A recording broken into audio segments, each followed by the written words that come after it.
So hi! Welcome and welcome back to my YouTube channel, and for today's tutorial, ituturo ko sa inyo kung paano nga ba mabasa ang mga messages sa ating WhatsApp account nang hindi nila nalalaman na nasisin natin. But first, kindly subscribe to my channel and don't forget to hit the subscribe button and the bell to notify you for my new updates. And if you want to learn more, just keep on watching and let's start!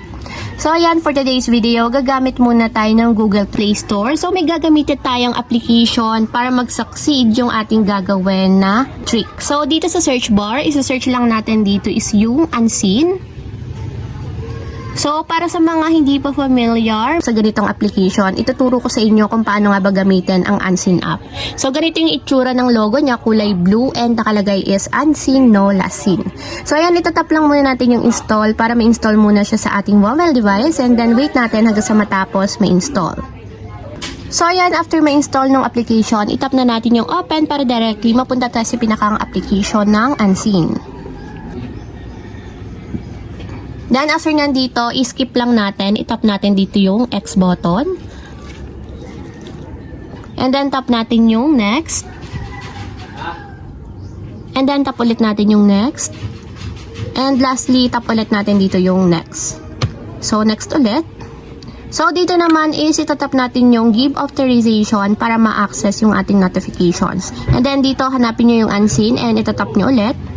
And kung makikita nyo dito sa allow notification access, may switch button. So ang gagawin lang natin is i-turn on natin. And then tap allow. So para maging kulay blue or maging active yung ating allow notification access. So kapag okay na, ganito na yung itsura niya, i-back natin. Then after nyan, tap lang natin yung allow. And tap natin yung okay. And automatic, mapupunta tayo sa pinakang application ng unseen. So, ganito yung itsura ng loob niya. So, kung makikita nyo, wala pang laman or wala pa tayong nare-receive na mga chat or messages dito. So, ibig sabihin kasi, once na naka-install na yung ating unseen app, lahat ng mga incoming chat or messages sa WhatsApp is automatic mapupunta dito kapag merong nag-unsend or kung gusto nyo, ayaw nyong isin yung mga chat sa atin. So, itatry natin mag-send ng message sa WhatsApp. So, ipapakita ko sa inyo. So, ayan, magsasend ako ng message. So, hi and hello. So, ayan, kung makikita nyo, nag-send ako ng message and magsiswitch account ako and ipapakita ko sa inyo na maview ko pa rin yan kahit na hindi ako nag-o-open ng chat sa WhatsApp. So, dito sa account na to ako nag-send ng chat and kung makikita nyo, hindi ko pa siya nasisin and nakaganito pa lang siya. So, ibig sabihin, nakamark as unread pa rin. Pero, tatry nating i-view siya kahit hindi natin buksan yung conversation. So, balik tayo dito sa unseen app and i-open natin. So, ayan, kung makikita nyo, pagka-open ng unseen app, meron tayong na-receive na message dito. So, i-open lang natin. And kung makikita nyo, ito yung sinend ko kanina sa aking isang account. So, hi and hello. So, na-view natin siya kahit hindi natin binubuksan or ino-open yung chat sa atin. So, since nga kasi naka-enable yung ating unseen app. So, papakita ko sa inyo guys na hindi talaga siya nakasin. So, balik tayo dito sa isa kong account.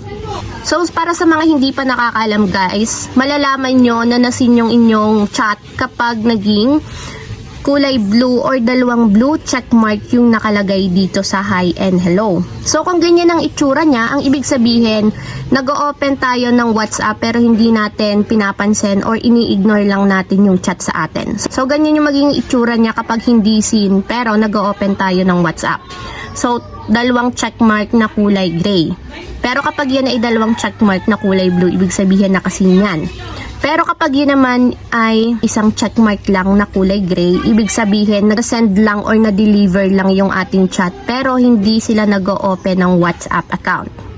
So ayan, balik tayo sa isa nating account. Magsiswitch account ulit ako. And i-view ko na siya this time. Ipapakita ko sa inyo kung anong itsura ng scene kapag nasin yung ating chat. So ayan, na-view ko na siya. So ibig sabihin talaga mag-a-appear na nasin siya dun sa account na nag-chat. So, balik tayo dun sa isa kong account. And ayan, kung makikita nyo guys, kanina dalawang checkmark lang siya na kulay gray. Ibig sabihin, hindi pa siya nasisin, pero naka-open ang WhatsApp niya. So, kapag ganito ang ibig sabihin niyan, nasin na at nabasa na yung ating chat. So, dalawang checkmark na kulay blue.